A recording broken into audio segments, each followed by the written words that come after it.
ഉദ്ധാരണക്കുറവ് അഥവാ ശീഘ്രസ്ഖലനം, ഈ ഒരു പ്രശ്നം ഒരുപാട് പേർ പുറത്ത് പറയാൻ മടിച്ചുകൊണ്ട് അവരുടെ ജീവിതത്തെ തന്നെ താളം തെറ്റിച്ചുകൊണ്ട് കൂടെ കൊണ്ടു നടക്കുന്നവരുണ്ട്. പലപ്പോഴും ഇതിന് ഒരു ഫങ്ഷണൽ കോസാണ്, അതായത് ഇതിൻ്റെ പെർഫോമൻസ് ആങ്സൈറ്റി എന്ന് പറയുന്ന ഒരു ഘടകമാണ് കൂടുതലുണ്ടാവാറ്. പക്ഷേ അപൂർവമായി കുറേ ആൾക്കാരിൽ ഇതിൻ്റെ ബ്ലോക്ക്, അതായത് ലിംഗത്തിലേക്കുള്ള രക്തയോട്ടം ശരിയാകാത്തത് കൊണ്ട് ഉണ്ടാകുന്ന പ്രശ്നമായിട്ട് ഇത് പരിണമിക്കാറുണ്ട്.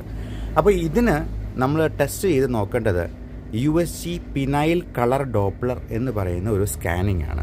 അതായത് നമ്മുടെ ഹൃദയത്തിലേക്ക് രക്തം കൊണ്ടുചെന്ന് എത്തിക്കുന്നത് പോലെ ലിംഗത്തിലേക്ക് നല്ല പോലെ രക്തം ചെന്നെത്തിയെന്നാൽ മാത്രമേ ഇത് ദൃഢമാവുകയും അതിന് ആവശ്യത്തിന് ബലം കിട്ടുകയും ആവശ്യത്തിന് ടൈം കിട്ടുകയും അതുപോലെ ഉദ്ധാരണക്കുറവ് എന്ന പ്രശ്നം പരിഹരിക്കപ്പെടുകയും ചെയ്യത്തുള്ളൂ. പല കാരണങ്ങൾ കൊണ്ട് ഇങ്ങനെ ബ്ലോക്കുകളുണ്ടാകും. പ്രമേഹം കൊണ്ട്, പുകവലി കൊണ്ട്, ഇനി ഒന്നുമല്ലാത്ത നമ്മുടെ ഫങ്ഷണലായിട്ട്